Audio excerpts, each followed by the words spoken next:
Sekarang kita lanjutkan ke pidana pokok yang ketiga, yaitu pidana kurungan.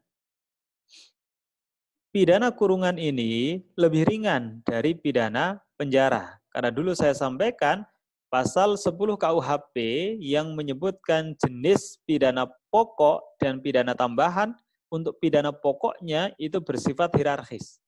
Dari yang paling atas pidana mati, kemudian di bawahnya ada pidana penjara, di bawahnya baru pidana kurungan. Berarti maknanya pidana kurungan itu lebih ringan dibanding dengan pidana penjara. Sekalipun dalam rancangan KUHP, pidana kurungan ini dihapus karena dalam prakteknya sama saja dengan pidana penjara. Nah, pidana kurungan juga menjadi pidana alternatif untuk pidana denda.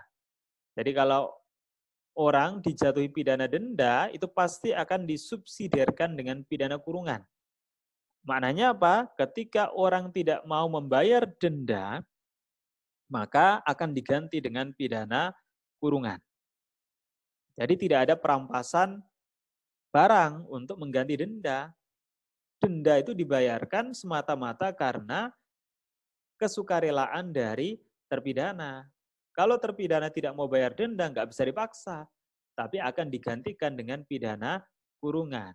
Maka selalu ketika hakim menjatuhkan pidana denda sekian rupiah, maka akan disubsidiarkan. Subsidiar pidana kurungan 2 bulan misalnya.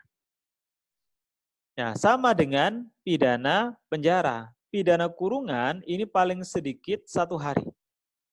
Tetapi paling lama berbeda. Kalau pidana penjara dalam keadaan normal paling lama untuk pidana penjara dalam waktu tertentu adalah 15 tahun. Tapi kalau kurungan paling lama hanya 1 tahun. Jadi hakim kalau menjatuhkan pidana kurungan dalam keadaan normal maka maksimal hanya boleh 1 tahun.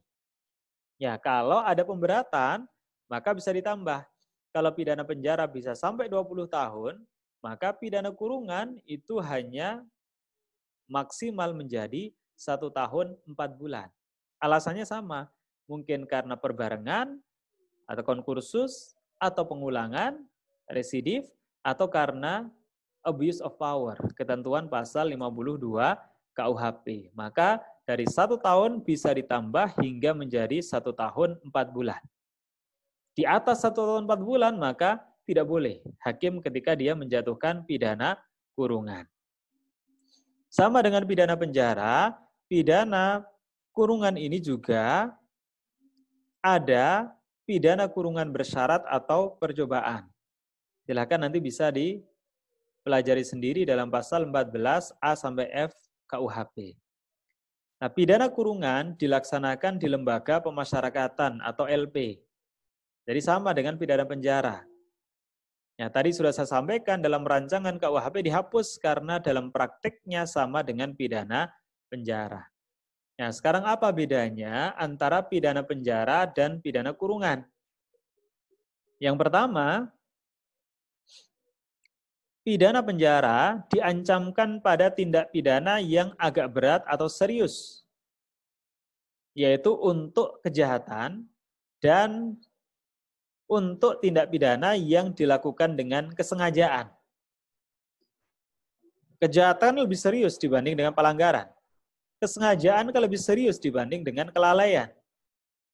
Nah, kalau pidana kurungan biasanya diancamkan pada tindak pidana yang ringan, yaitu pelanggaran dan tindak pidana yang dilakukan dengan kealpaan.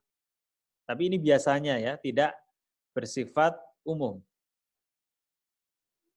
Kemudian pidana penjara dapat dipindahkan ke LP lain di luar tempat berdiam terdakwa.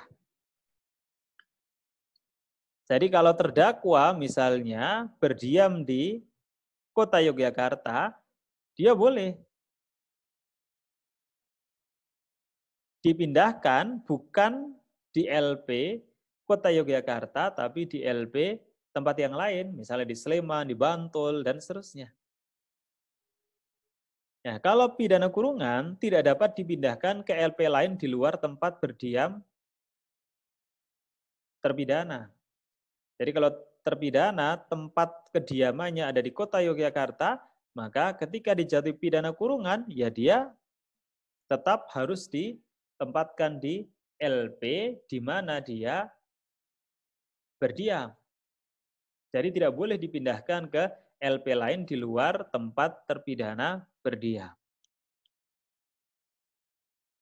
Nah, biar dekat dengan kediaman terdakwa. Tapi kalau pidana penjara, boleh dipindah-pindah ke LP manapun. Kemudian yang ketiga, pekerjaan selama menjalani pidana lebih berat dibanding dengan pekerjaan selama menjalani pidana kurungan yang lebih ringan. Yang keempat, kalau narapidana penjara diharuskan memakai seragam narapidana dari LP. Tapi kalau pidana kurungan, umumnya narapidana menggunakan pakaian bebas. Nah, yang kelima ini, untuk narapidana penjara tidak ada hak pistol atau hak istimewa untuk memperbaiki sarana atau fasilitas LP dengan biaya sendiri. Ya sudah, apa adanya. LP-nya seperti itu, ya diterima. Tapi kalau pidana kurungan, dia diberikan hak pistol untuk memperbaiki sarana atau fasilitas LP dengan biaya sendiri. Nah, misalnya lantainya sudah tidak layak, maka dia diberikan hak untuk memperbaiki lantai itu tapi dengan biaya sendiri. Atau jendelanya, kacanya sudah pecah, maka ketika belum diganti oleh LP, dia bisa memperbaiki jendela itu dengan biaya sendiri. Ini hak pistol. Jadi bisa memperbaiki fasilitas atau sarana di lembaga pemasyarakatan dengan biaya sendiri. Tapi kalau pidana penjara tidak boleh, harus diterima apa adanya. Ini secara umum perbedaan antara pidana penjara dan pidana kurungan.